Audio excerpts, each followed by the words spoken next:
Phone number 1-800-LOVE-191. Fax number 310-854-4455. I'm Adam Carolla. It's Dr. Drew. Dr. Drew is a board-certified physician and addiction medicine specialist. And tonight, our guest is the ghost of Christmas past. Which one? None of them. All right. So it's just me and you, and that's the way I like it tonight. Yeah.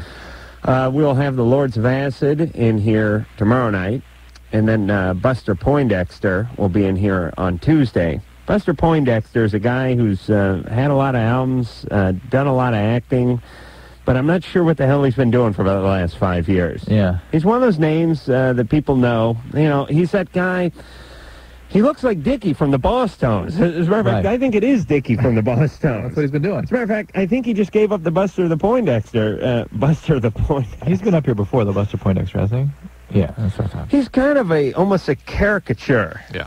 And does like sort of a, I don't know, swinging lounge kind of big band thing. It is Dickie from the Boss Tones, I'm convinced. And he's been touring so much lately with the Boss Tones that we've not seen him as Buster Poindexter. But he'll be in here, and then various artists as the night wears on, or the week wears on, I should say. All right, Drew, you doing all right? Yeah, fine. No. We're not. I was thinking as I walked in here tonight, we're doing okay. We haven't tried to kill each other yet. No, but it's early. We have a little break coming up, so. Yeah. Drew and I are now on the 7-day-a-week schedule. Plan. And let me tell you about the 7-day-a-week plan. And I know it seems brutally obvious, but you have to point this out to people. The 7-day-a-week plan turns into the 14-day plan, then the 21-day plan, then the 35-day plan. And before you know it, it's been like 63 days, and you have sat across and listened to Drew's ass for 3 hours a day, at least, every day of the week. Imagine, ladies and gentlemen, taking crap from Adam 7 days a week. We're still in the honeymoon phase.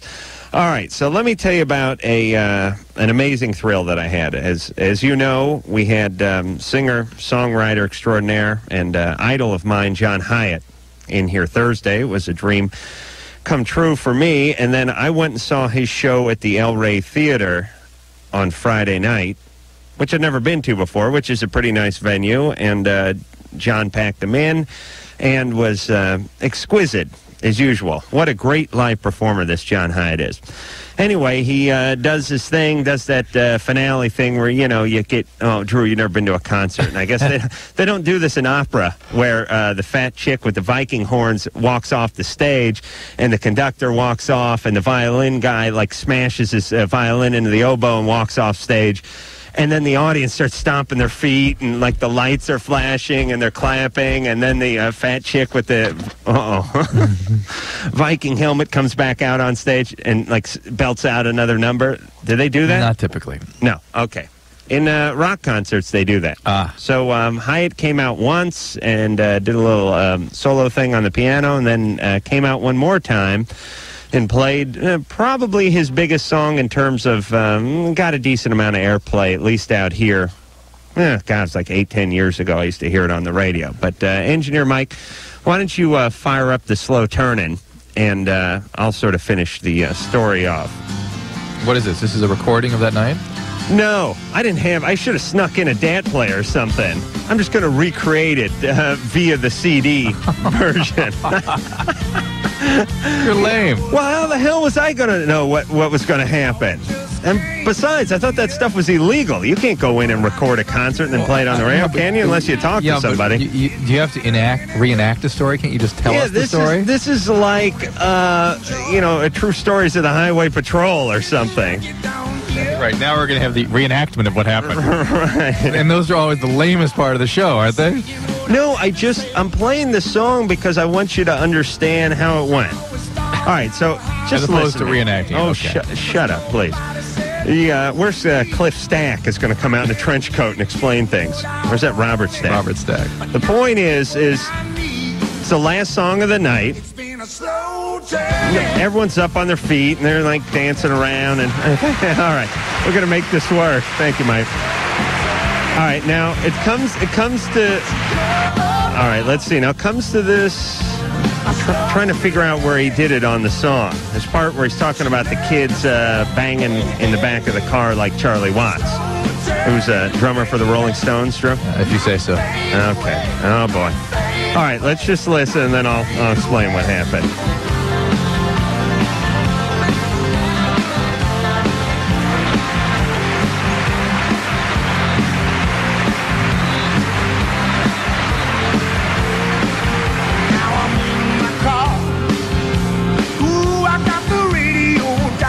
All right, now he starts yelling. After he yells, I got the radio down.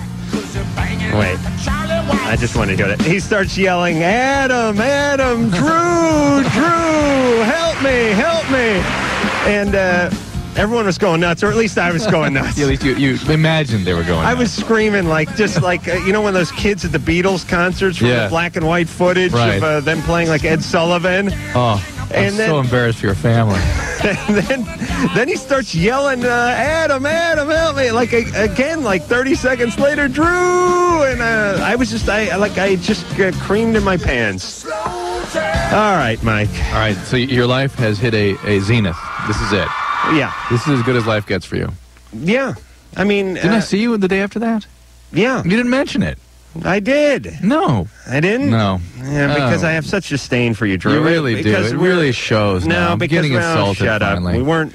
We didn't have any time. We were, doing the show. Yeah. And then we sat our. All right. I knew I was going to tell you tonight. I knew if I told you twice, you'd sit here like a block of wood. You're right. As a matter of fact, you already do sit here like a block of wood, like a block of petrified wood. Should we get to the phones? Yes. Anyway, it was quite a thrill. Adrienne. Adrienne. Mm-hmm. What's going on? How do you spell your name there, Adrienne? It's Adirenne. Adire. Okay. Adrienne? Okay, my question is, I've heard Adam talk about how he believes that all women are bisexual, and I'm wondering what the motivation for that statement is, because I'm... Geez, I don't remember making that one. No, you said... What we said was that there are fewer barriers to women experimenting bisexually, and that when they do, it less often turns into a homosexual choice. Yeah, I mean, it sounds like that. I mean, the statement correctly was... Well, go ahead. Let her make it. That all women are bisexual. Mm-hmm. Well, all humans are bisexual. That's sort of established. And that's true. Yeah, that's really... most sociologists, anthropologists believe that's the case.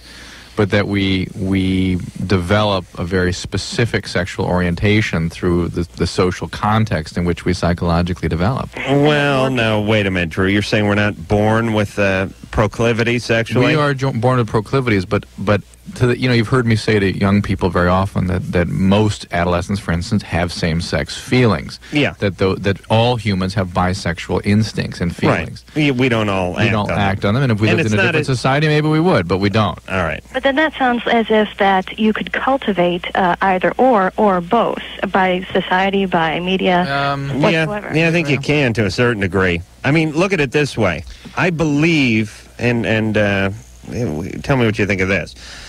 I know we don't have any data to back this up, but I would bet you by the age of 18, now in 1997, a much higher percentage of women have had same-sex experiences, or let's say by the age of 20, than they did when you were in high school 50 years ago. Oh, I mean, let's do a real study in 1938. Yeah, huge, right? Yeah, huge difference. Huge difference. All right, now where did that come from? Did some part of the brain just kick in biologically, or does this more have to do with Dennis Rodman's work?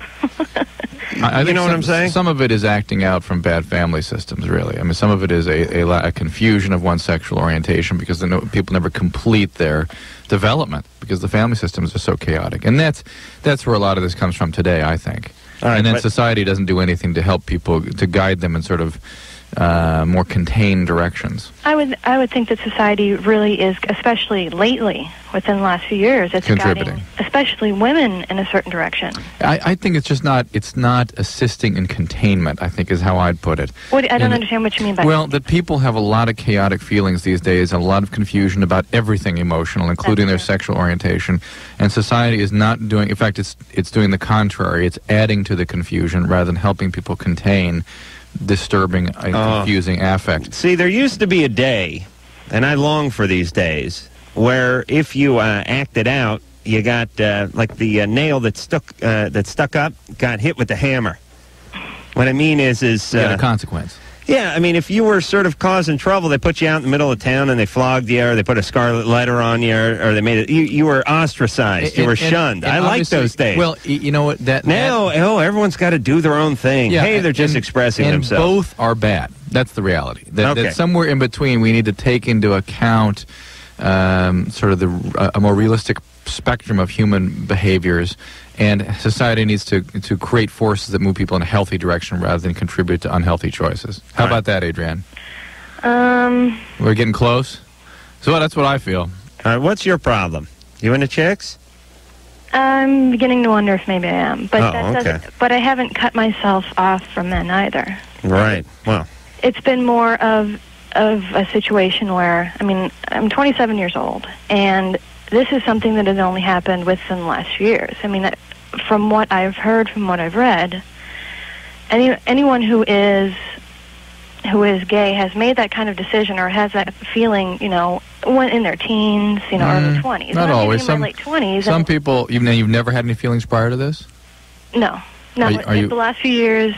Is it with one person, one particular person? No, actually with no person, with a nameless, faceless person. So, someone who doesn't exist. I haven't had any kind of fantasies. Are you in the middle of therapy or something? Mystery lesbian. Are you in the middle of therapy or anything? No, not at all. Well, so what? So go experiment. I mean, you're an adult. All right. If you were 14, we wouldn't say experiment. If you're 27, we'd say, well, these may be valid feelings. But if you're married and you have kids, don't. Don't, yeah. All right. Hey, Drew. That was good. Right on. What I done there. Christine. Hey. Hey, you're 20. Yeah. What's your question? I have a question. Are there calories in semen? You remember we last had this question? Yeah. When did we have this question last? On the balcony of that huge hall in Colorado. Oh, right. Remember that? Yeah. And somebody stood up and said, somebody told me that a semen has 2,000 calories. And I thought to myself, that is what I'm going to tell my daughter. Yes. Hell, make it 5,000. Yeah, that it has 5,000 calories. It's like eating frosting right out of the can, sweetheart. I could say I was electrified and it wouldn't have as much impact as that. And let me tell you, you come up with some fancy term like clinging calories. These are 2,000 you can never get rid of. You can't sweat them off. You can't burn them off. They're just there. You can't even suck them out. Unfortunately, the reality is it has virtually none. Oh. Okay? Okay, thanks. Bye.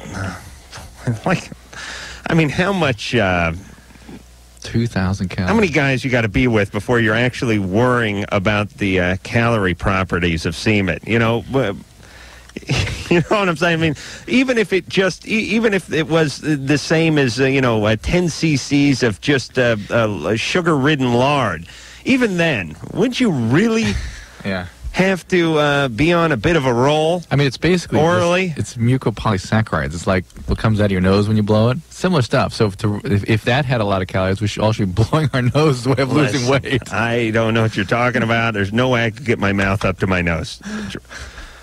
Oh, yeah, I see what you're talking about now. Keith. Yes. You're 26.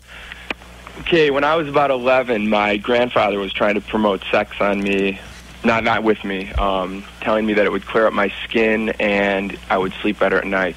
The sex or masturbation?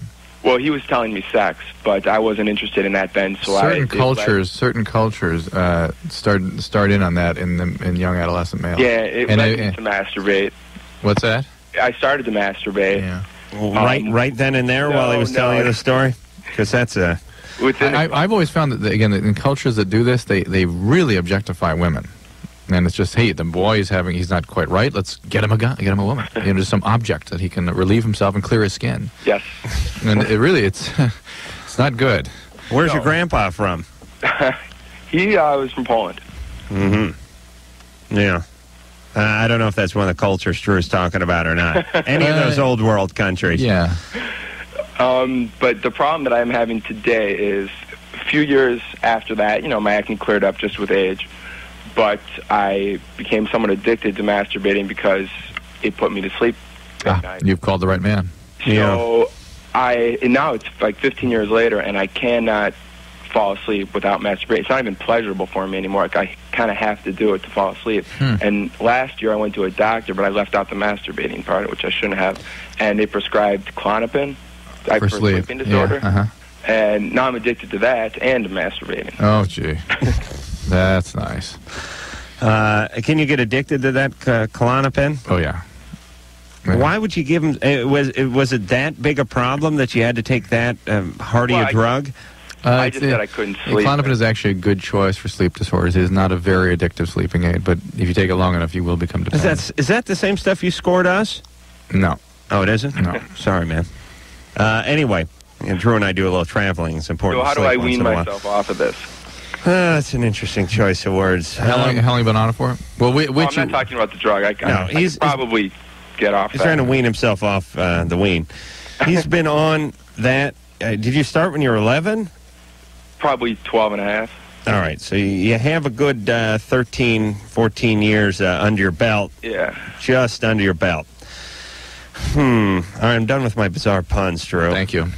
How about compromising and having yourself earlier in the day, like I do? I take it is the culinary. It is the masturbatory version of what brunch is.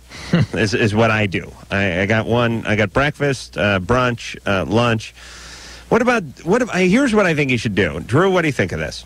I think he starts doing it earlier and earlier and further away from his bedtime. Now, the first time, he does it like 10 minutes before. Right. And then he goes to 15, then 20 minutes. Yeah. Not all in the same night. You'll chafe, but you know what I'm saying, Keith?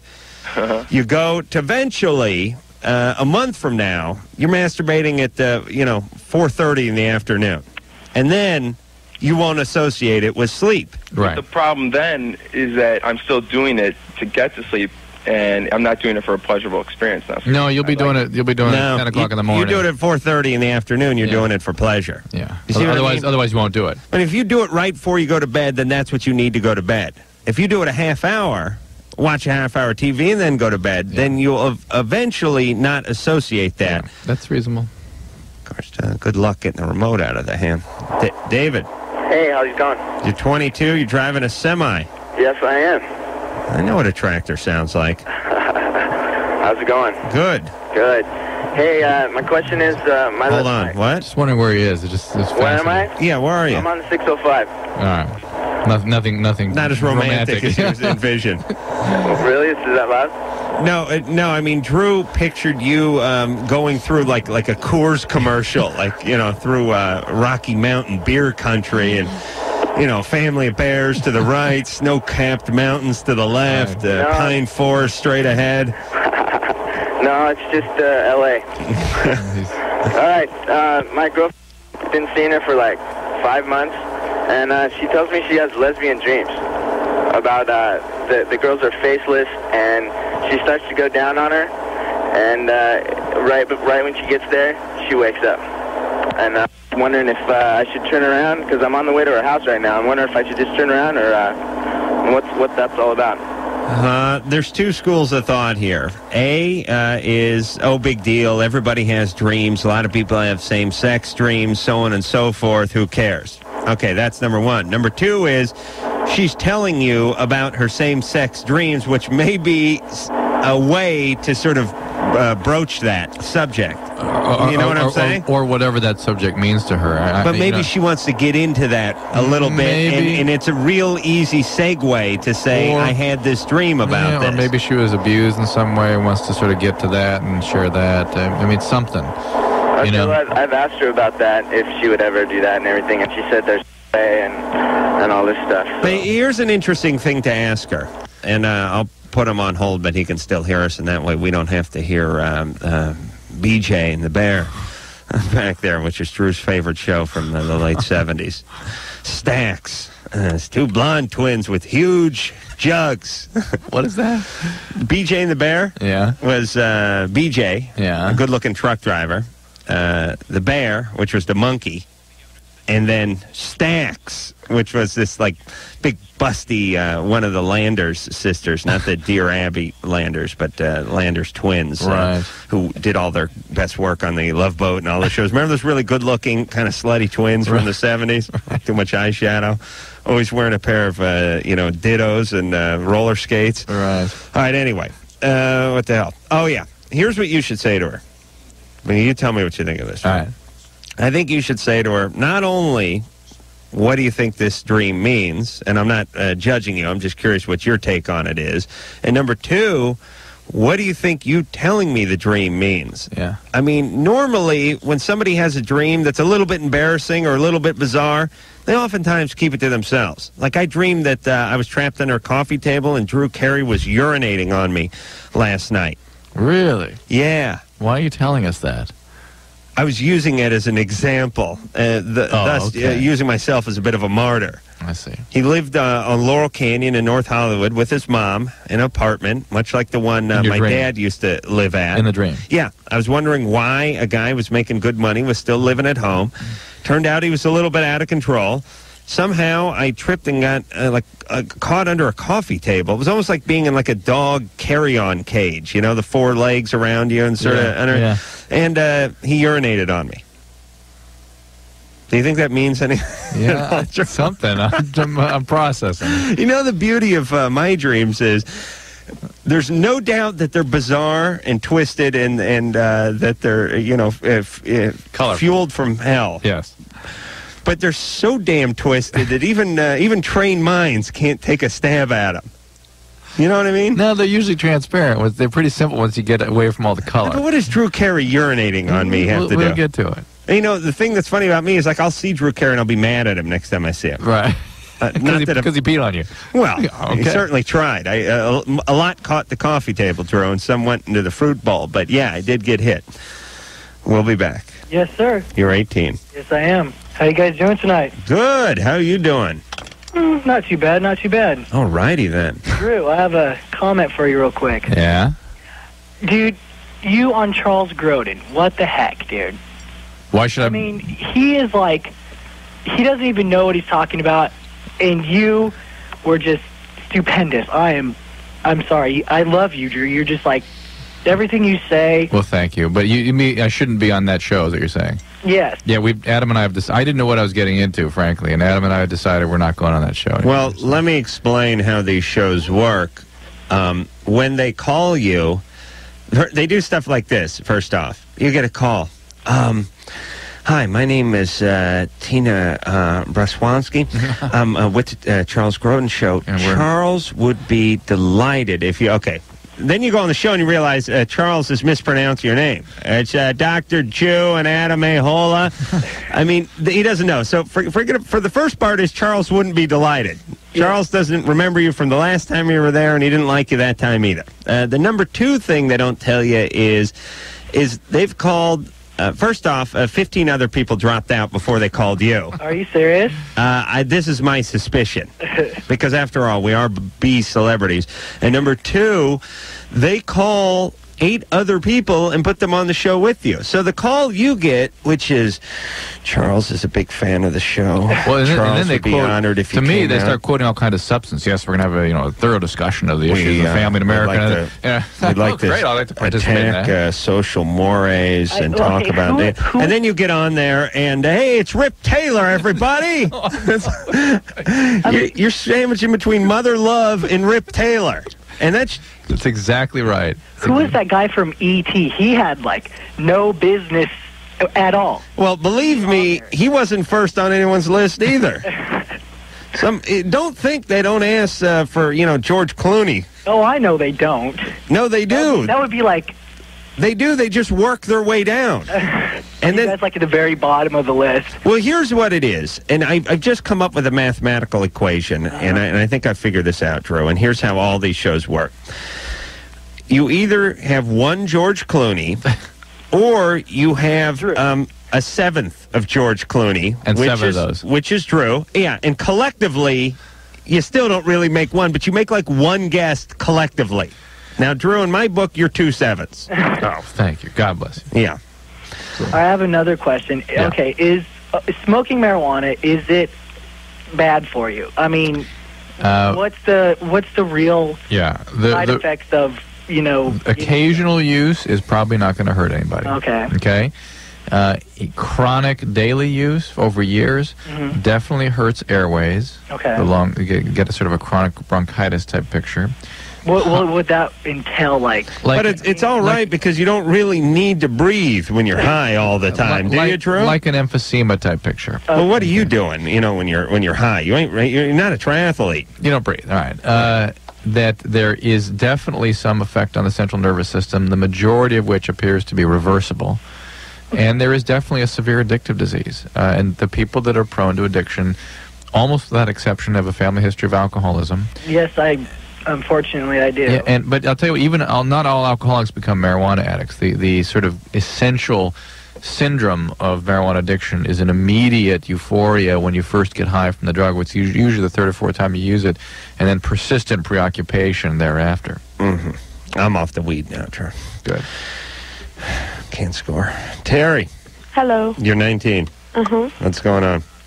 My husband wants to have a threesome, and I'm willing to do it for him, but I want to know if it would affect our marriage at any time. What do you think? I think it will. Yes, it will. We have a 1-year-old daughter. Oh, please. Tell him to... How old is he? He's 25. Hold on a second, Terry. Okay.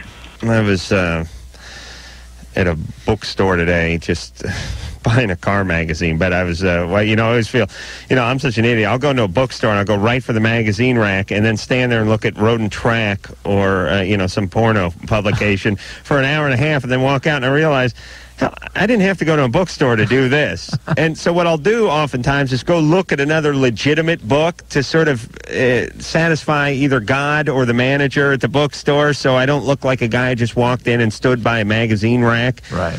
By the way, which I could have went to the 7-Eleven or the Circle K and looked at the stupid Lowrider magazine over there. But so... I'll go look at our magazine. Anyway, so I was looking at a book about these two teenage kids that just went and killed this old lady and just stabbed her repeatedly. It's a true story, one of these crime books. And, the kids were abused and they had a broken home and just decided to be nice to kill somebody. And I just really started thinking about the parents of these kids and how...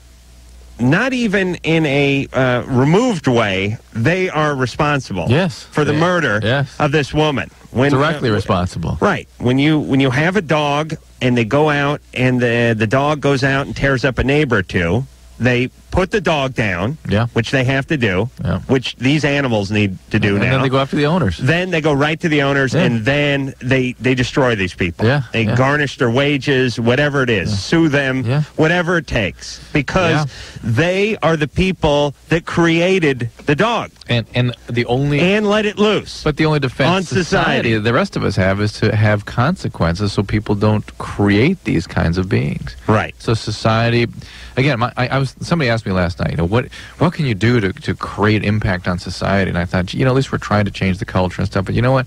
The government has to change. That's it. Has to change. There has to focus on creating forces that make people behave in a healthy way. Right. That's all. Now, here's how this ties into Terry. Terry's 19. She's already married. She already has a kid. Lord knows there'll be one or two more on the way.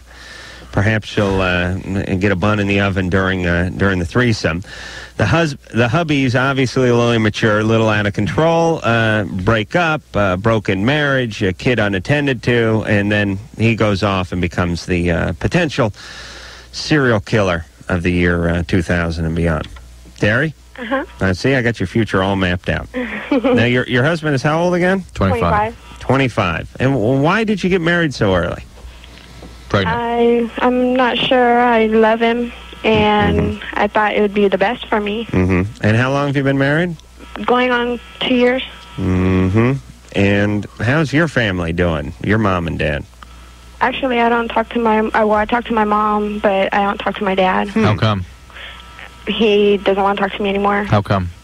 Well, him and my mom broke up, and he just went on his own way. He was always abusing us, always hitting us. All right, see, there's the guy. Let's get him. Let's go get him. Send your team out. All right. You got to create this team. And I have guys. They're big Samoan guys in Hawaiian shirts with pork pie hats. But how about the dark wraparound Ray-Ban sunglasses? And what the hell's going on there? Hello. All right, Terry. Uh-huh. Listen, I know Commissioner Gordon's calling you, but don't do this. And tell your husband, refuse to do this, please. And tell your husband to start working on this relationship and have some respect for you. And don't do anything for him. Do things for the relationship, for the family. I mean, don't do things that he wants to do that you really don't want to do that could destabilize your relationship with your family. Boy, he found himself a nice little victim there. Yes. Here's the deal. I don't want to sound like some old fogey who's against everything that feels good. Lord knows I condone most of that stuff. And I don't mind a threesome. And, jeez, God knows I don't mind a threesome. And Drew over here doesn't mind a threesome either. People don't realize that Drew is not opposed to it conceptually.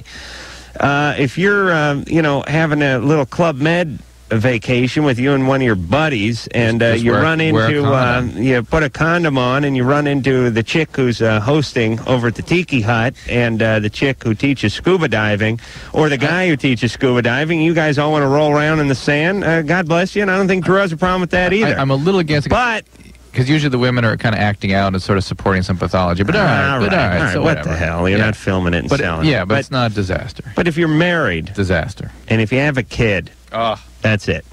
Because it is going to affect the relationship, and then ultimately it's going to affect the kid. And then ultimately the kid is going to affect society, and then that's going to affect my taxes. And I swear that's to God, if they go higher than 50%, I'm moving to Geneva, and I'm going to be hosting a cheese show. It's called Cheese and Chocolate. Jarlsberg presents. All right. Cheese and Chocolate. I have like an Pa band doing the theme song. It's going to be great. All right, we'll be back.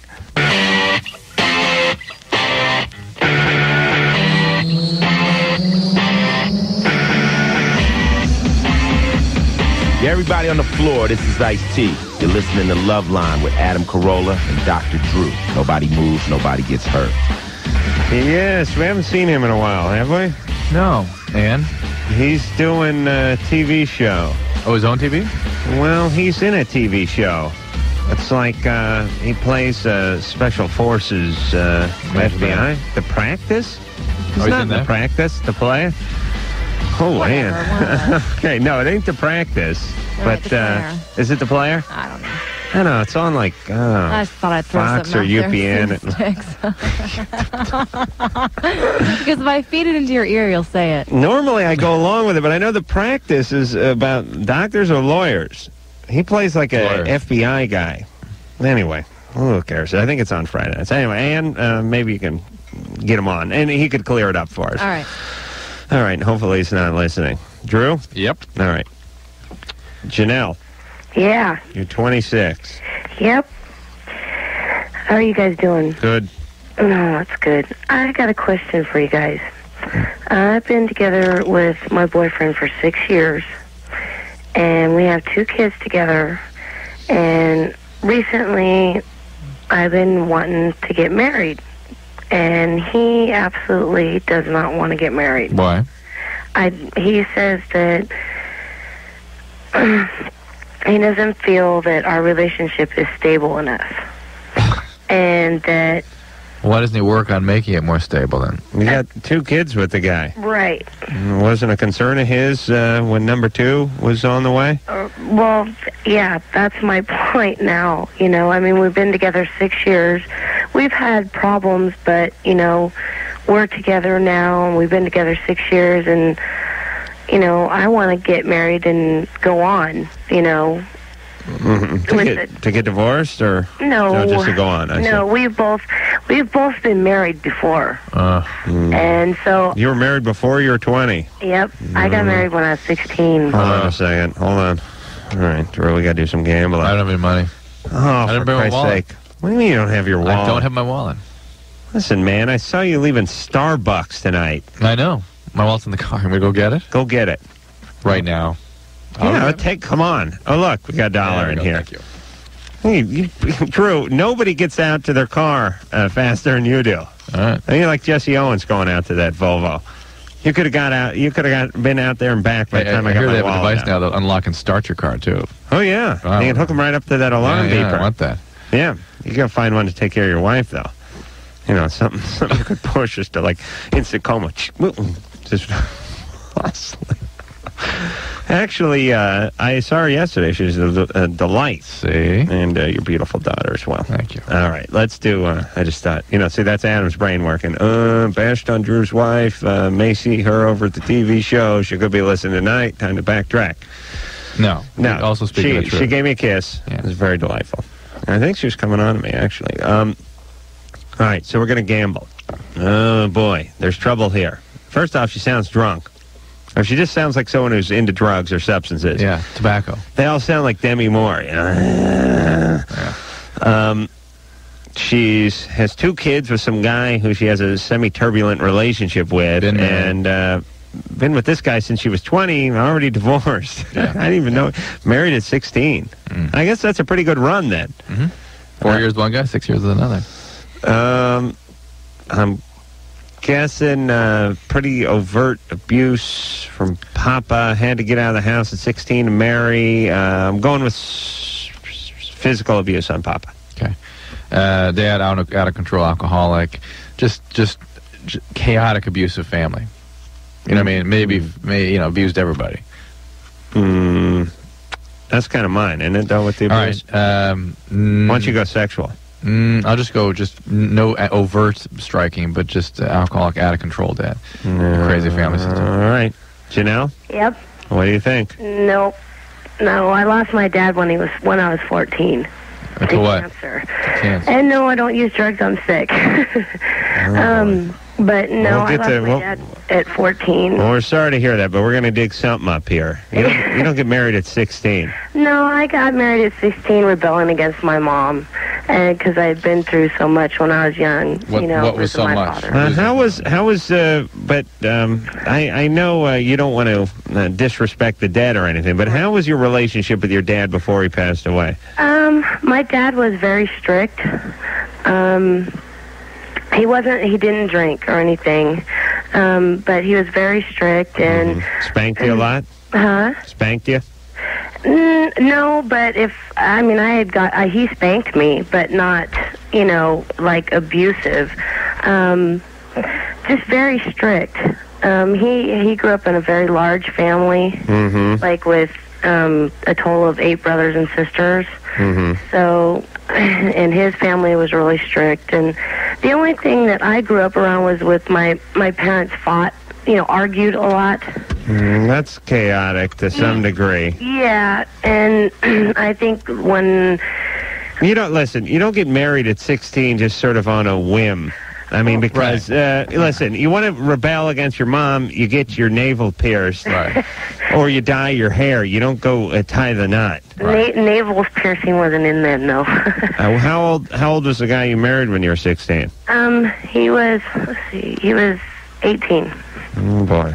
All right. So, your dad did strike you, though, didn't he? Yeah. Oh, yes. I got all right. I'll take the $2. Thank you very much. Yeah. Yeah, I get spanked, but, All right, but it wasn't the alcoholic, out-of-control environment. No, not at all. Yet it wasn't a great environment. No, right. All right. There was some chaos there. Yes.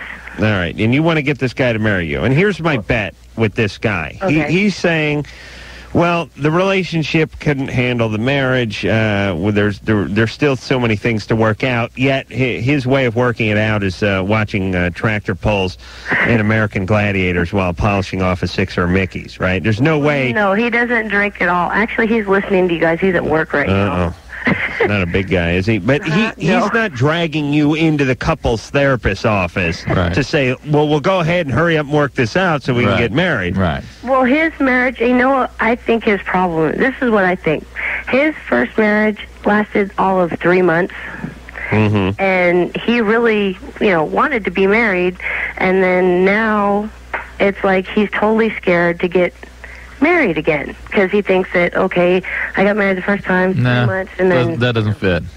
No, not really. I mean, No? it can add to it a little bit. But the bottom line is you have 2 kids. Hell, listen, if you're listening, even if you're going to get divorced in 3 or 4 years, you get married. That way the kids think that you were married, and that way you can get divorced, and that way later on when the kids ask, when friends ask the kids when your folks get divorced, they go, when I was 9, and then you think to yourself, oh, well, they were together for a little while, not knowing that they got married 18 months before the 9th birthday. It's just, look, he needs to... He has already created a family. You're already in. You're in. Get married. You're in. Take it, do what's appropriate for these 3 people whose lives you are dramatically affecting. Let's try to affect them in a proper and positive way. Sarah, you're 14. Huh? Yes. Okay, I was wondering if there was anything I should know about, like, navel piercings, like what the drawbacks were. See, that's what Janelle should have been at 14. Right. Sarah, yeah, this is what that kind of rebellion is about. Right. But I'm not rebelling. Right. I just really like it. Right. What do you want to know? What, if you can get infections and stuff like that? Yeah, I wanted to know, like... It's one of the more common sites of rejection, so you get some pretty dramatic local reactions, red skin, seepage from the wound, and there can be infection, and you can even get serious infections like the flesh-eating bacteria. I mean, they can happen. It probably won't, but it could. It would, like, eat my skin? Good. Yeah, but that'd be really the ultimate form of rebellion. Walking around with no skin? That's huge. Scab girl. Parents would be pissed. Now, Sarah, nothing's going to happen. You can get it pierced. Well, she's 14. Oh, you can't get it pierced. You're too young. Why not? I don't know. Why not, Drew? I don't think they can do it. I don't think most places would do it unless a parent were with her. Well, yeah, but see, like, my parents were thinking about letting me. Oh, they are? All right, well. Oh, boy. I don't know what I'm going to do. I'm going to, when if my kid on their 13th birthday, we're moving to the mountains, we're going to live like Jeremiah Johnson. Up there, we're just going to trap, sell pelts, something. The kid's going to be so busy surviving, just collecting firewood, that they won't have time to think about that. Yeah. Oh, boy. All right, you'll be fine then. No? Hold on a second there. Joanna. Yes. You're 31. I'm 31. Mm-hmm. And my doctor put me on antidepressants about 2 years ago. And since that, I have had no sex drive. Well, you're probably on one of the serotonin reuptake inhibitors like Prozac or Paxil or Zoloft, something like that, right? Zoloft. And that's one of the more common side effects and complaints that people have from this class of medication. If you're interested in staying with the same, you've had a good response with the medicine. It has really helped me. I had my first baby when I was 28. Mm-hmm. Well, you had after that, you had a postpartum depression. Yes, very severely. And about a year after that, he put me on the Zoloft, and my sex life has just been a nightmare after. But that's that class. There is a medicine called Cerazone that works almost exactly the same as Zoloft. I tried that one, and it made me really sick to my stomach. Did you might want to try again, starting at much lower doses. Did you wash it down with Clamato? With what? All right. Tomato beer. Oh, there's something called tomato beer? Tomato beer. Tomato beer, is that what you said? Well, it's basically what Clamato is. It's finally, somebody's taking the zesty taste of tomato juice and married it to the tangy allure of clams. Clams, yeah. That is, oh boy. There ain't, you can't be, you got to be albino trash to be into that. No, but I've talked to my doctors about it, and they just don't seem like it's that big of a deal. It's a real common. My husband it's a real common side effect. It's a really big deal. And with my it's a big deal with everybody when they get this side effect. It's a big deal with me because I just can't get into the sex drive. You go back and re-explore other options because there's certainly other medications you could be on. And again, Cerazone is a very reasonable alternative to start with lower. You know what? I hate to say this too, but Joanna, how tough is it to put out?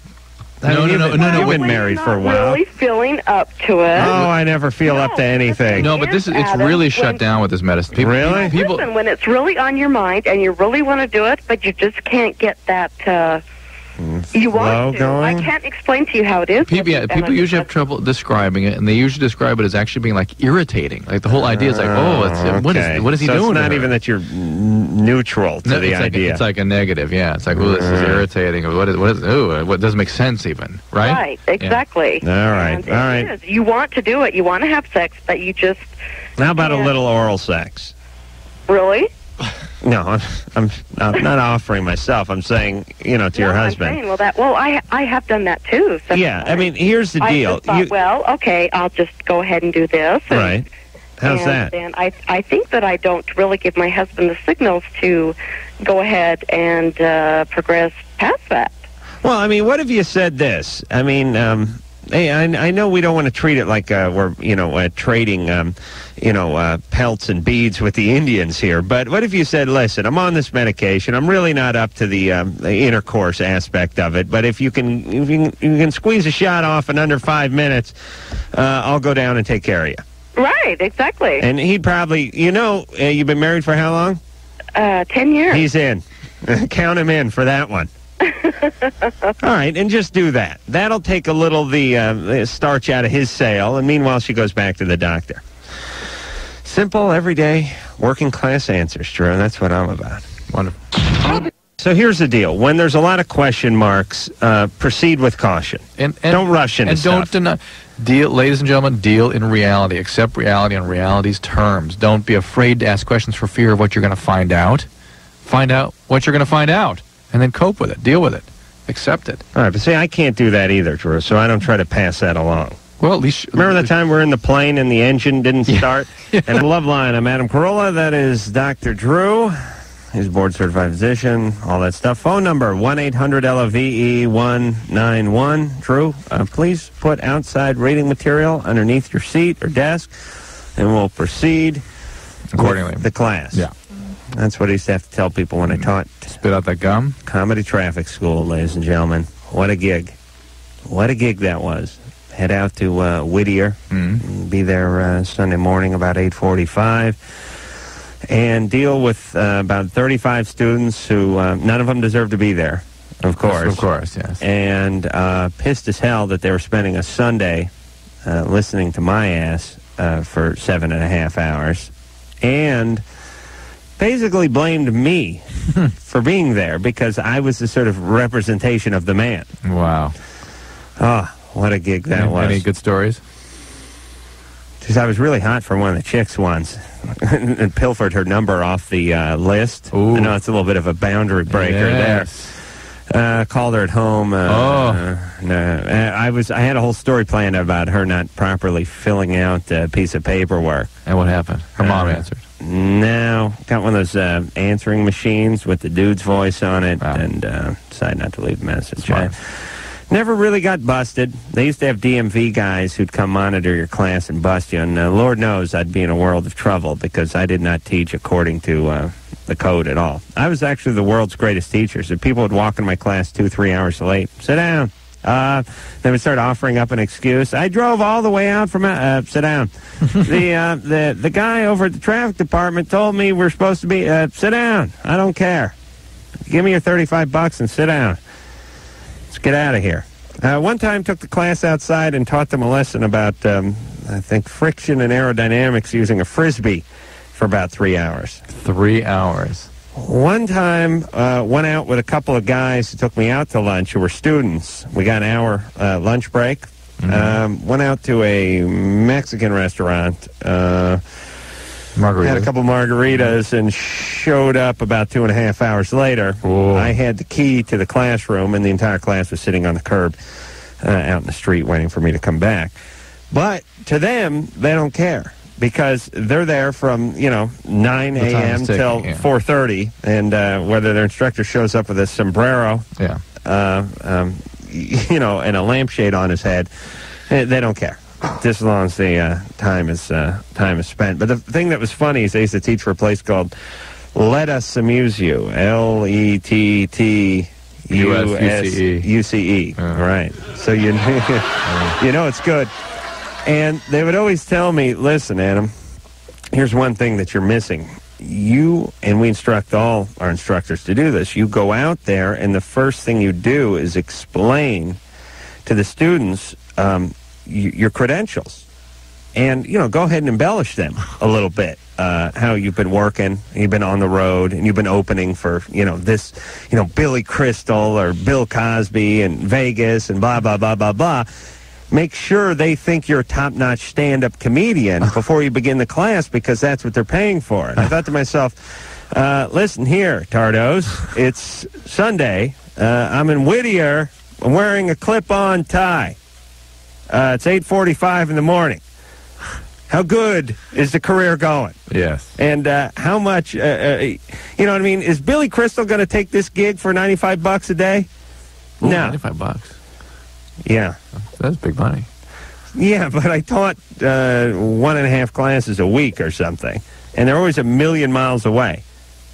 So the point is how are you going to convince these people you're a big-time stand-up comedian when you're talking to them? Right. In some YMCA flop house. Right, it would impress them even less. Right. I figure let's not lie. Maybe I'll just be funny and they'll think I'm a decent stand-up instead of trying to talk them into it in advance. Were you ever funny? No, I wasn't. I think so.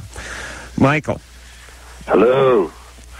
Hey, I know what goes good with the Clamato is a nice egg salad sandwich. Yeah. Oh, that's the beef motto. Yeah, beef motto, egg salad sandwich, with and chunks in it. Nice, maybe pimento sandwich. It's like the white trash Boilermakers where you take the jigger of Mountain Dew and you drop it into the beef motto and shotgun the whole thing down. All right, and that's the last thing I'm going to say about Mountain Dew because I don't want a little talking to from the management. Yeah, well, anyways. Apparently Mountain Dew owned by Pepsi. I had no idea. Well, my question is, how does one not keep choosing the same woman, the dysfunctional, the father's an a-hole and the mom's real obsessive, and then I go in and I think I can save them from all this hell. Well, have you really accepted that you can't save them? Let's see, it's been like the 5th relationship now, and I haven't accepted it. Well, here's the point. Here's the angle I'd like to work here, Drew. Yeah. If you can pull yourself away from the reading material for just one moment. Oh, look at you, Drew. You've become very casual. And I found this with myself. The saner I get, the further along in life I get, the better I do in my career, whatever the hell I'm trying to do, the better women I tend to choose. Right. So instead of sitting around and working on a very specific problem you may have or flaw, work on your career, work on your, relationships with, family, friends, whatever. I mean, I don't want to sound too trite here, but what I'm saying is get yourself, elevate yourself, and then you start going. I mean, there's a reason why guys who are very successful and do real well and are very accomplished. Well, no, wait, I shouldn't say that because they was going out with the cokeheads. Well, yeah, at least they're good looking. People make the same errors at whatever level, at whatever stage in life they are. All right, I don't want to equate it to money then. What I want to equate it to is do the work on yourself. So he feels better about himself, so he doesn't need to feel good about himself by fixing somebody else. That's part of it. The saner you are, the saner your decisions are. Yeah, the better your decisions are, right. Right. And whether that be a relationship or when to call in the designated driver, whatever it is, you just make better decisions. I mean, there's sort of two issues in somebody that behaves like this. One is that one's self-worth is not good, and it's a way of making oneself feel better by picking somebody lower on the PRS scale and then fixing them. The PRS is a personal rating system. Right. Yeah. It's your scale. I really took Drew down last time we tried that, too. I understand that keeps coming up. Yeah. And that he probably really has never individuated from his family or his mom, even. And so he sort of looks for these fused, dysfunctional relationships. Mary Kay? Uh-huh. You're 19. Uh-huh. What's going on? Well, I just moved to Utah and from Idaho about 3 weeks ago. They're the same place to me, by the way. Yeah. Okay. And evidently they are to her too. I was engaged in Idaho, and I just came down here to stay a weekend with my sister. Well, I got convinced to stay down here in Utah. Mm-hmm. And I met this guy before I came down here, and he lived in Utah. And I kind of fell in love with him. Well, hold on. You met him before you came to Utah? Yeah. It was this coincidence that he lived in Utah? Well, yeah. He knew my sister, and I guess he wanted to meet me. Why? Why? I don't know. Saw your picture or something around the apartment. Uh-huh. Did he? Yeah, he did. Yeah. Hey, Drew, how about some kudos here? Brilliant. Thank you. I should just... Hey, here's a new idea for a show. Phone police. No, let's see. Lieutenant operator. Well, we'll work out the name. No. Still coffee and donuts. Still coffee and donuts. Coffee and donuts, but we solve crime over the phone. Yeah, forensic operators. Yes. Forensic talk show hosts. Right. We just solve crime, but we never actually go out in the street.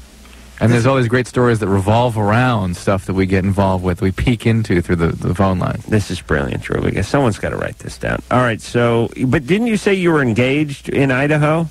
Yeah, I was. What was that all about? Why didn't that work out? Well, I really don't know, because I just got up and left one week and didn't tell my fiance. Oh, you didn't break up with them or anything? Nuh-uh. You took the ring? I have the ring still, and... Okay. What is the deal? I don't know. I fell in love with this other guy down here in Utah that was calling me in Idaho. And I don't know, but he's married, this other guy is married, and but his marriage is not even working out at all. Really? You sure it's not in full bloom, his love? Him calling different states based on pictures he saw at some chick's house to see if he could wrangle up some new trim to come on out. Quite a quality Utah? man, Mary Kay. I understand why you'd be overcome by this man's Actually, it's commonplace in Utah, Drew. How old is the guy? He's 25. Mary Kay, this is a mess. What the hell are you thinking, Mary Kay? I don't know. Well, what kind of guy is your fiancé or your ex-fiancé? Well, my fiance, he's 40. He's old enough to be my dad. Why? Why? I have no idea. Why? How did that born happen? in 1957. Yeah, how did that happen? You ended up being with such an older guy. I have no idea. I just, like I said, he called me one day from... Well, you sound like somebody that... No, wait. How'd you get hooked up with the 40-year-old? He called you one day, too? No, my sister... Your sister again? What is up with this woman? Where is your sister? God forbid my sister should give me some trim. Which one? You have a bunch of sisters. I got a bunch? Oh, boy. And where's your dad? My dad, he's in Idaho. Mm-hmm. Did he do anything weird to you or your sisters? No. No? What are you hesitating about? Huh? Why do you hesitate? What does my husband say? Okay. Why do you hesitate? It's a word that means slowed down. Stopped. Okay, like, what do you mean, hesitate about what? Okay. All right, Mary Kay? What? We're going on far too long about this. You're making a world of bad decisions. I don't suspect that Troy or myself are going to talk you out of these. So here's what I want you to do. All right. Use a little Loveline reverse psychology here. I command you to marry the guy who summoned you to Utah. I would like you to marry him and let his wife and family be damned and take up with him and move in with him immediately. Okay? I'm trying. Okay. No. Oh, my God. Oh, Mary Kay, what the hell's wrong with you? I don't know. All right, but you know, I can guarantee you will be divorced by the time you're 21. And abused and beaten. I mean, this is a mess. Mary Kay, really, settle down, take it easy, and go back to school. Just cool out. Go back to school. Or go to school for a few years. Cool out, figure out who you are, watch your boundaries. You have none. Hold on. Watch your victimizers. I want to see if I can just break through here for a second. Mary Kay, you ever watch those daytime talk shows like Jerry Springer or Sally Jesse or shows like that? I imagine you're not sitting around watching McNeil Lair on PBS, right? You watch those shows. I have no idea what they are. Okay, you know those shows, though, right? Yeah. Okay, you know all those idiot white trash types who end up getting into bizarre love triangles and divorces and abortions and all that? Uh-huh. You know it's a big mess? Yeah. That is where you're heading. You understand? Yeah. Okay, so we're just notifying you of that. Now, if you want to keep heading that way, go right ahead. We're just telling you now. We suggest you not. We suggest you don't. Okay? That's all we're putting out to you. All right. All right. Good luck. And next time you see your dad, kick him in the groin. Because he did you wrong yes, somehow. Something went wrong. Something's wrong. Whether you want to blame nature or nurture. Either way, I hold him responsible. A guy out in Utah saw a picture of her, sent for her. She left her fiancé. What is it? 40 years of age. Here's what I wish. I wish that all the effed up people in the world would just crawl inside their little shell and become like agoraphobic or something. Don't you, Drew? Why is it the more effed up you are, the more people you got to get married to, the more people you got to have kids with, the more drunk driving you got to do, the more fist fights you got to get in, right? The more felonies you have to be involved with. You know what I'm saying? See, what is that? Whatever happened to just crawling inside a hole? Well, there was a time when society didn't tolerate that stuff, you know, and now that we do, and hey, they're just doing their own thing. Okay, it's free to be me. You know? Yeah, that's the genius of the Jerry Springers. And no, it's the genius of the baby boom generation. Thank you. All right. Jason. Yeah. You're 15. Yeah. Yeah.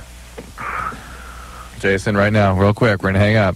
What's going on? Okay, hey, I have like a long history. Oh, boy, you don't know how close you came, Jason, with that attitude of yours. All right, you have a long history. Of diabetes in, like, my family. Yeah. And, I've been, like, wanting to get, like, my eyebrow and tongue pierced. Mm-hmm. And, my dad tells me that, like, if in the future, if I ever get diabetes, since, you know, family and everything, if I ever get it, that I'll, like, regret it. Regret the piercings? Yeah, because putting holes in my body. I don't know that is true, actually. Dad had a nice angle working here. I know. I've got to listen. We got to be honest. Probably isn't even any diabetes in the family, for Christ's sake.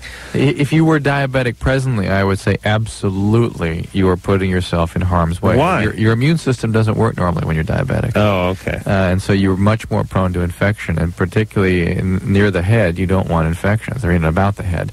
But to think that if you had a piercing, you would later be prone to infection of a epithelialized or healed piercing if you became diabetic, I don't think that is true. And even if it were, you take the piercings out, they close in hours anyway. Mm-hmm. So were you to become diabetic, you could take out the piercing. So I'm not, it's an interesting thought, and I hope it discourages you from having a piercing. But it says here you wanted a tongue and an eyebrow. Yeah. Both scary piercings to me. Mm. Eyebrow, the most likely to reject. Tongue, the most likely to cause disaster. All right. All right, Jason. I'm sure it'll help with the depression. Yeah. Yeah. And the antisocial behavior. That'll ease the pain. Oh yeah. People, Jason, when people see you with that hoop in the brow and the spear in the tongue, the dumbbell in the tongue, they're going to come flocking. You'll probably get a raise. Get a bench position in the judgeship. Teachers will move you right up to the head of the class. It's all doors will open when they see you walking around that way. All right, Jason. All right. Good luck. Have fun working at the video store, by the way. That's the only place that employs these people. Thank God for the video store. I don't know what it is, and I don't know who decided. There's two things in life I got to figure out before I'm done, Drew. All right. I have to figure out, A, why video stores will hire the dregs of society, the misfits. They aren't dregs. The androgenites. They're just colorful. They're people who are trying to express something via an appearance, which I always, I count them as flawed. Anyone who tries to get a message I have across. some empathy for that. That could be just All right, listen, you didn't go to the old Odyssey video there in North Hollywood, and it was like... that's a porno video world. They had to me it was, but there were other movies that were rented there that were legitimate, Drew. It just happened to have a very extensive porn collection. It was like a blimp hanger. They kept that stuff in. Boy, if you couldn't find it there, I think they actually made porn on the site and just delivered it direct. They cut out the middleman. The point is, how many people will be wandering around that? I almost want to go see this just to witness this. It's very extensive over there. Yeah, but the point is that place. It was like a Rocky Horror Picture Show over there. The people walking around. Yes, one guy behind the counter could never figure out what his sex was. He was Boy George long before Boy George was around. And, top hats and eyeliner,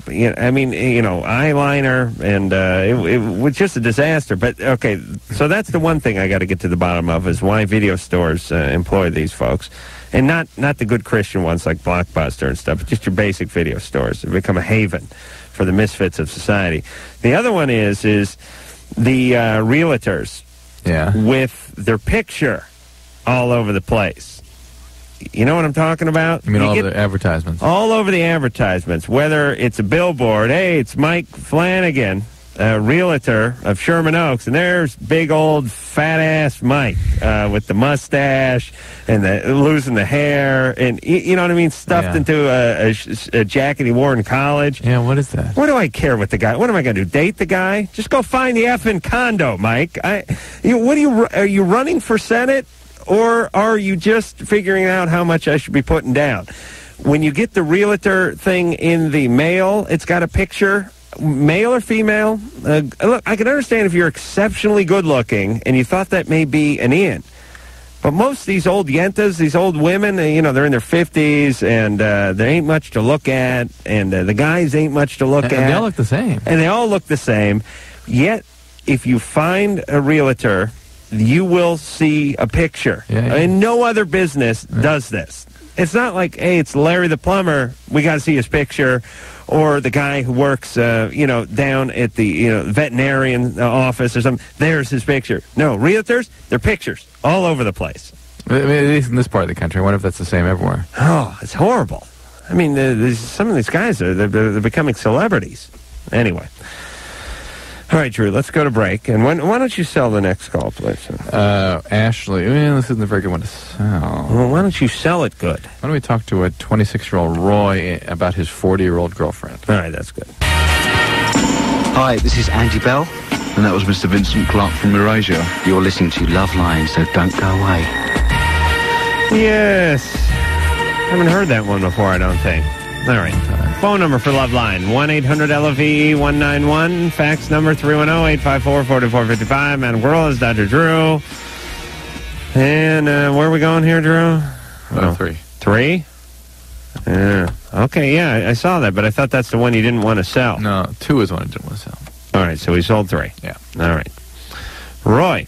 Hey, how's it Here's going, the beauty of Loveline. It's like I remember when I was a kid, they had those models of those clear models of the human anatomy, or how the invisible man, or the visible man, internal combustion engine works. Right. We do the only radio show where we actually talk about the parts we should be either writing down or pointing at. Right. The stuff that should happen automatically. Right. We actually talk you through it. Yeah. So you get a feel for what's going on in here. Right. All right, Roy. What's Well, I'm 26, and I'm seeing a woman. She's 40. Mm-hmm. And what I was wondering is, this got a chance in hell of lasting. Well, you tell us. How's it going on? Well, it seems that she's not going anywhere. I can tell you that. It's downs. The what? It's got its ups and its downs. What are the downs? I mean, we get along fine, and then what are the next downs? minute we're fighting. Why are you fighting? Just petty stuff. What kind of relationships has she had in the past? Well, she's been married twice. Yeah, that's been my experience. Women that date men a lot younger than themselves. They are sort of perceiving the men as less threatening, the relationships as less real, so they're less vulnerable, and the guys are sort of more objectified. And that's kind of what you're going Well, through. here's I think what the reason it's getting chaotic now is that there's a genuine relationship developing. It's not what she counted on. Here's what they do. They go, oh, boy, that's it for men. Yeah, never I've again. had it with Yeah, men. all men are Oh, jerks. boy. Yeah. The first husband's a bastard. The second one's a gambling, cheating, drinking, sodomizing, clown, sniffing, SOB. Forget it. No, I'm done with men. Yeah. 6 months goes by. Hey, I'm horny. Oh, boy. Now I got to be with a guy. I'm lonely is usually what it is. Yeah, I'm lonely. Sorry, Drew. That's code for horny. I got to be with a guy. What do I do? But I hate guys. But I need some companionship and a little loving. I know what I'll do. I'll go out with a guy that there's no way I'll marry. Right. Oh. There's no way I'll get involved with even. Right. And now, so she's getting involved now, and that's why there's a little bit of chaos getting into the relationship. Mm-hmm. So she's just killing time with me now. No, I think she's actually getting involved. That's why the ups and downs have started to develop. Now it's getting drawn in. Yeah. Right. How long you been together? About 6 months? Well, about 10. Mm-hmm. I don't count the first 4 months of any relationship. Okay, then 6 months. 6 You were months. Thank you, Roy. right. Sorry to disagree. That's all right. You didn't know about my policy. No, I didn't. And if you'd been together 11 months, I wouldn't count the first 5 months of the okay. As long as it balances out. Yeah, but that seems about right, because you're coming up on a year, right? And something that maybe neither one of you thought would last has turned out to be coming on to a year. Yeah. And now there's going to be, now the real feelings are coming That, around. and then she's ambivalent, and now she, probably wants to get married but can't because he's 26, and she blames him, and it's just a mess. But, these things can work out. They can. Not saying can't. You got to make a decision. Do you want to hang with this or not? Yeah, and she's certainly mature enough to be able to. I mean, it's not like you're dealing some 19-year-old who hasn't sewed her. Although we also know this is somebody who has difficulty with intimate relationships. 2 divorces. Yeah. Joseph. Yes. You're 19. I am 19. What's going on? Okay, here's the problem. It's sort of a convoluted story, but okay, I went out with this girl for like a week, maybe, like minimal time, right? Mm-hmm. And we didn't talk for a while because it was sort of a messy breakup, etc. And how can you break up when you've only dated a week? That's what I'm saying. It's exactly. How messy could that I be? didn't talk to her again. Okay. And so then we have class together, so I saw her again. And through a mutual friend, we went out to pizza together, and she was in the back seat. And when I got out of the car, and she got out of the car, I looked in the back seat, and this book I'd lent her was there. Mm-hmm. And I just had this ultimate feeling there was something wrong with it. So I opened it up, and there's a little note in the inside saying, "I'm sorry, take care of yourself, etc." Then I flipped through the book, and on every single page, she wrote, "I love you, I'm sorry, I love you, I'm sorry, I love you, I'm sorry, I love you, I'm sorry." She wrote what? I love you, I'm sorry. I just wanted you to say it for the 75th time, that's all. Sorry. That's all right. Feeling of it. So you had sex with her? No. So you never had sex? No. So you just had a couple of dates? Yeah. How old is she? 18. Should I take out a restraining order? Or? Was it an Edgar Allan, was it a collection of Edgar Allan Poe poems or something? Because a lot of his had that theme, and perhaps there's some confusion here. It'd be easier if it was. No, it's just... You can't smile once in a while, Drew. I was just thinking then he could point to the Nevermore. All right, Drew's using a spray there. I'm sorry. All right, so she's a little out of control. Yeah, a little. And maybe it was, good instinct not to continue getting involved with her. That's what I felt. But the fact is you didn't sleep with her. Yeah. Well, which is good. But yeah, oh yeah, oh boy. Always not equal a restraining order either. No, I don't think you need a restraining. What is she? Has she threatened you in some way? She just no, behaving. But I'm just frightened. Because of this book. Yeah.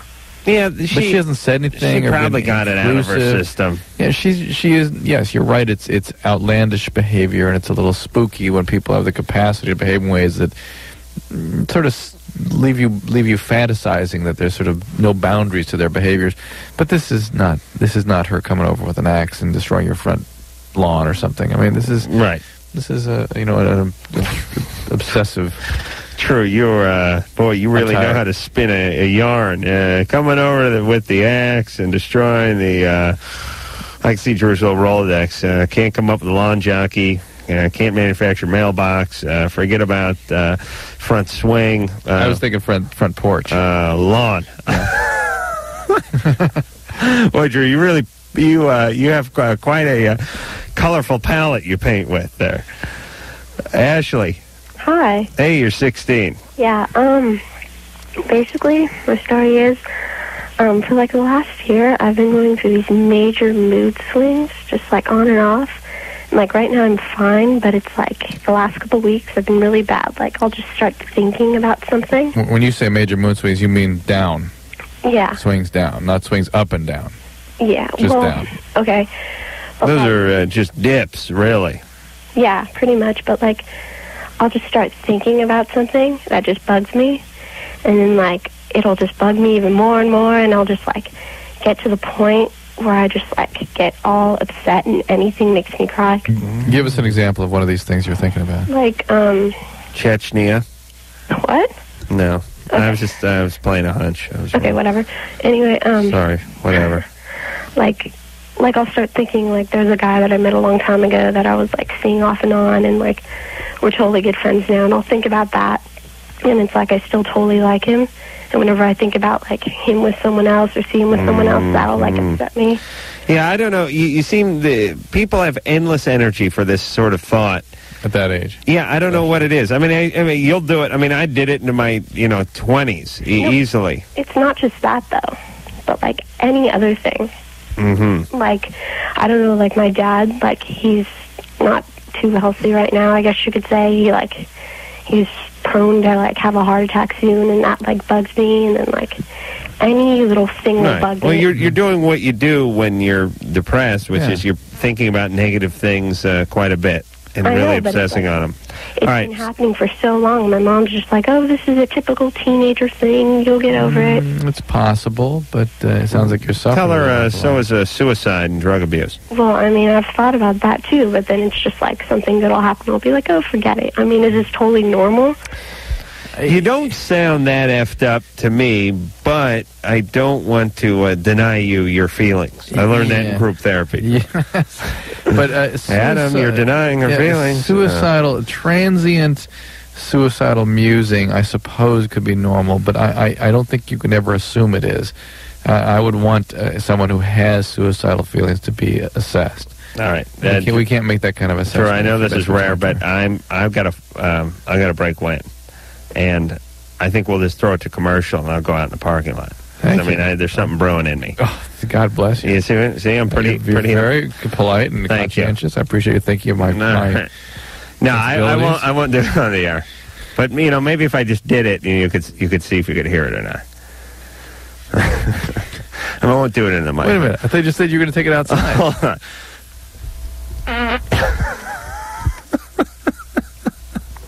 Did that come through the air? Oh, okay. Well, we don't got to go to break now. Oh, yeah.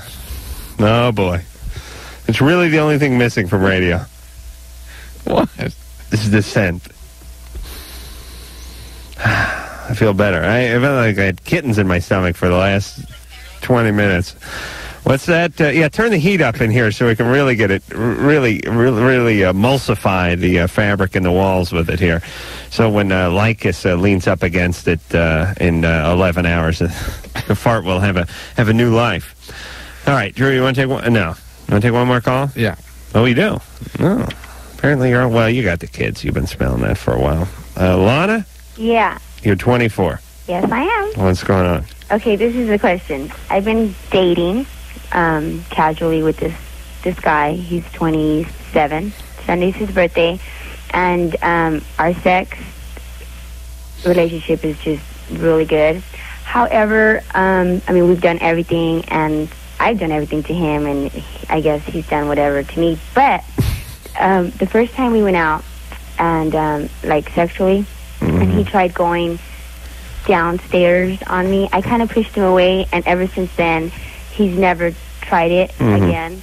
And I don't want to sound weird, like telling him, go down there. Right.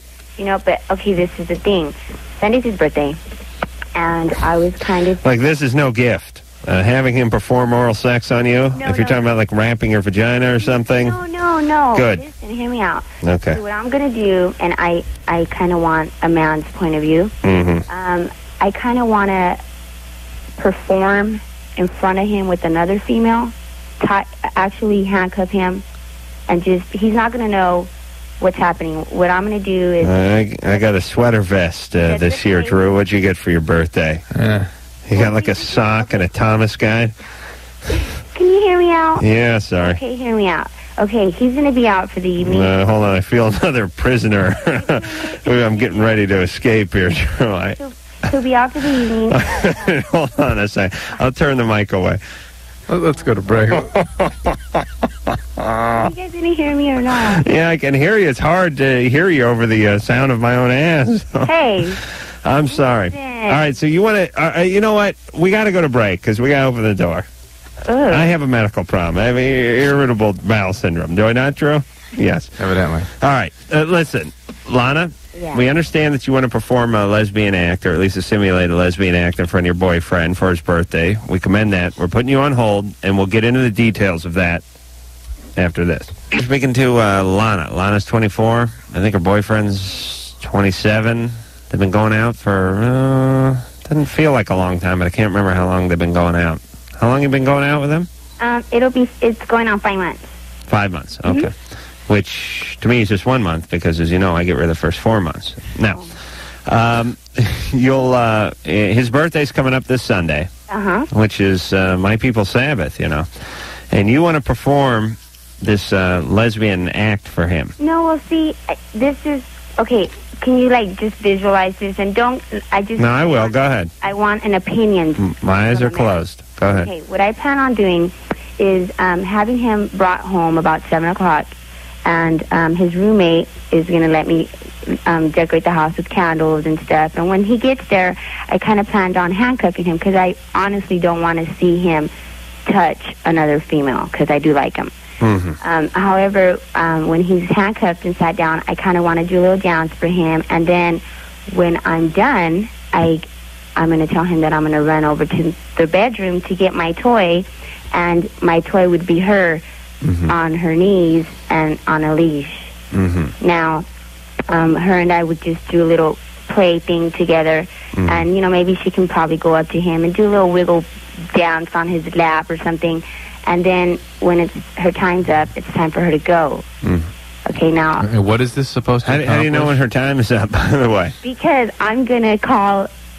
Well, shut up, Drew. What are you talking about? What is this? I'm going to call an escort service. Oh, you're calling escort service? Yeah. And do you think, though, that you can screw around with the escort service girl? No, well, okay, I have a lot of friends out in Palm Springs that are pretty, and they don't go and have sex. I'm not saying I want to have sex with her. I just want to play with her. Right, I understand. You know what I mean? Right, all right. So you find this girl, you pay her, maybe it's someone you know? Yeah. I see. Yeah. But would you still pay her?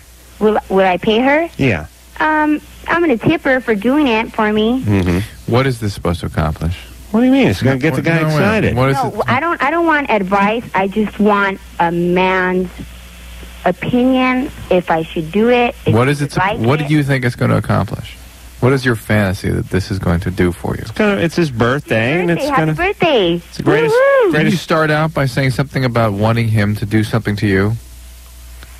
Was that this call?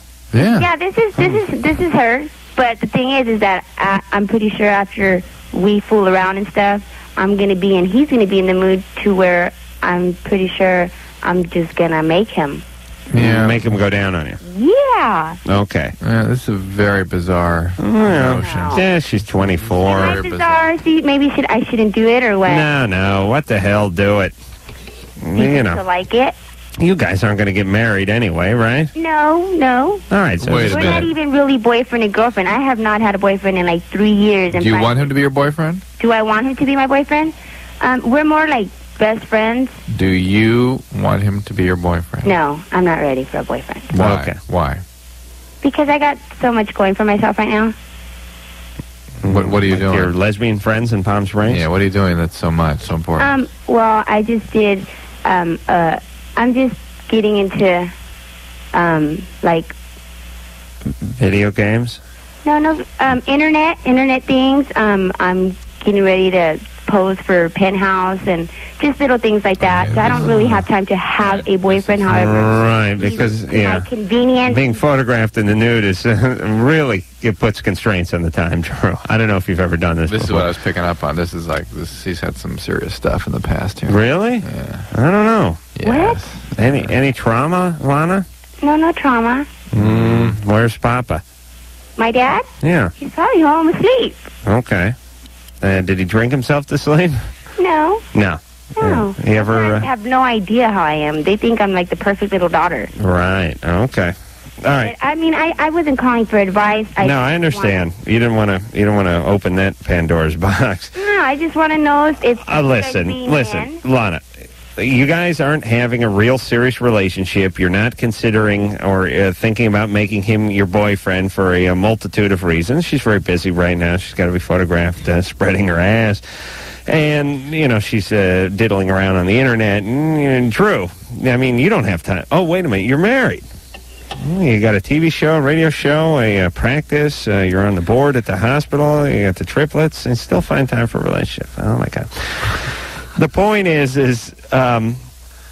she's not serious about the relationship, or real serious. She wants to give the guy the present, he'll never forget. And this is the way to do it. What the hell? But she is so involved in objectifying herself and denying her feelings that this is just more BS and more destruction of her own sense of herself, frankly, as a separate, full person. She's going to continue using this objectification technique as a way of dancing around relationships, quite literally. Right. Well, this is being good looking. Double-edged sword. Lord knows I know, Drew. For years, I made my living on my looks. Cleaning carpets. Wow. I was one of the better-looking carpet cleaners. I was one of the better-looking construction laborers. I can imagine. Mike? Yes. You're 28? Correct. What's happening? Okay, my question is more or less for Dr. Drew. And my question was, can herpes 2 turn into herpes 1? What do you mean by herpes 2 and herpes 1? Herpes 2 as in isn't herpes like a cold sore, canker sores?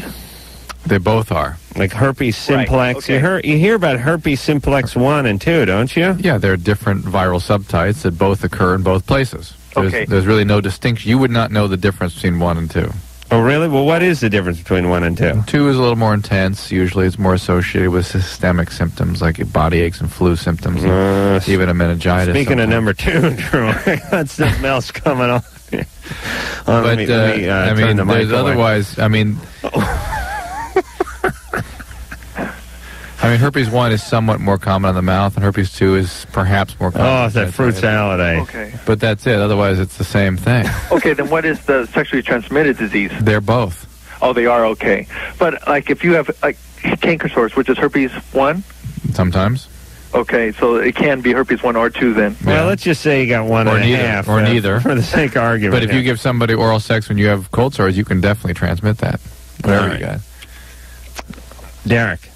Yeah. You're 16. Yeah. What's happening? Oh? Derek, go right ahead. Yeah, I'm 16 and my girlfriend's into this S&M stuff. She just bought a whip. And she wants me to whip her with it, in the butt and stuff. All right. All right. I wanted to know if that was how many people do that. Is it common or? It's not common. Let me check my S&M demo map here of North America. There's a large cluster in New York and L.A., and then it thins out a little over the country. What part of the country, what city are you calling from, Derek? Redmond, Washington, and around Seattle. Around up Seattle. Hold on, let me follow the coast here. San Francisco. San Francisco, oh, look at that. Oh, yeah, boy. Really heavy in San Francisco. It starts to thin out as you get further north. Almost nothing going on in Alaska. Well, let me just come back a little bit. Canada. There we go. Yeah, there's 285 people in your town, your city. In Redmond? Yeah. Actually, I pick an even number. 286. They're currently engaging in this. What's going on? What is your question exactly, Derek? Well, I just wanted to know, I don't want to do it. Then don't do it. It's a fetish some people need in order to function sexually. It suggests some level of dysfunction, but some people live a normal life and have that sort of preoccupation. I mean, quite frankly, she may have bought it just because she thought it'd be fun and be a turn-on for you anyway. So she may be happy that you don't want to do it. Yeah. On the other hand, there's nothing wrong with, with playing around a little. Not everything has to be done. And, it's like I like basketball. I ain't playing for the NBA. I like to shoot a hoop around a little bit. It doesn't mean I'm going to quit my job. You know what I'm talking about? Yeah, again, that's the sort of important question here. Does she need that to function? If she can't function without it, then you have a real fetish. Right. Well, he'll find out. Yeah. Yeah, go ahead and give it a try. Have a little fun. Philip. Yeah. You're 16. Yes, I am. What's going on there? I got a masturbation problem, man. Oh, yeah, man? Yeah. Do I have what? Do I have a girlfriend? Yeah. Just broke up. I like when people sort of will their questions, my questions upon me. Upon them. Oh. Right. Well, they will them to me, and then they somehow hear me asking. Right. You have a girlfriend then? No, we just broke up. I see. Kind of messy. I don't want to talk about it. What is your question? But, my masturbation problem is about it hurts after like twice in one night. Mm-hmm. Where does it hurt? Huh? Where does it hurt? Around the neck, around what's the technical name for that? The base. Tube. What? The base? The shaft. Yeah, but the shaft is the whole area. The base or the neck. The base, but like inside. I like the neck. The urethra hurts? I guess that's what its technical name is. That's the throat, yeah. Right. Okay, the throat. There we go. The throat. That's the ostrich I got a throat. little bit of sharp pain at the top of the throat. At the tip? Base. A little bit at the tip, yeah. But the pain eases up after the 5th time? I haven't gone past 3. Well, I mean, it's urethral irritation. It can be caused by infection. It can be caused by mechanical trauma. I don't know what you're doing to yourself there. It can be caused by prostate irritation. I mean, it doesn't necessarily mean there's anything tremendously wrong. Just don't do that if it hurts. Yeah. My days of the hat trick are well behind me. There will be no more trifectas going on in the Carolla house. Why? I don't have it in me anymore. Quite literally. You know what'll happen is I'll think, geez, and Mike, I know you've probably done this too. You think, you've been sitting here looking at the computer porn for 2 hours instead of doing your job. You think, I haven't been at myself in like 3 days for one reason or another. When I get home, man, I'm going for 2, maybe 3. You do 1, and it's like, let's see. Let's get back to those green stamps and pasting those books. Got to win myself nice tea cozy. All right, a rowboat. Remember when you used to paste trading stamps? S&M blue or green stamp? Blue chip stamps. Blue chip stamps. Oh, you used to get them when you filled up at the station. Yeah. Oh, boy, those are the days. We'll be back. All right. The Lords of Acid will be in here tomorrow night. And then the Tuesday night, the Chancellors of Heroin are coming. Beautiful. No. Buster Poindexter will be here on Tuesday. But tomorrow, Lords of Acid. I want to thank the beautiful Lisa, lovely Sherry, the fabulous Angular One, producer Ann, and, of course, the one not wondered masturbation, the one-handed masturbation machine, Engineer Mike, for doing a wonderful job tonight. So, until next time, this is Adam Carolla for Dr. Drew saying mahalo. This has been Loveline. The opinions expressed herein are certainly opinions, that's for sure. If you'd like a written transcript of today's program, you probably should have written it down yourself. And if you did, we'd like a copy. Loveline producer Ann Wilkins.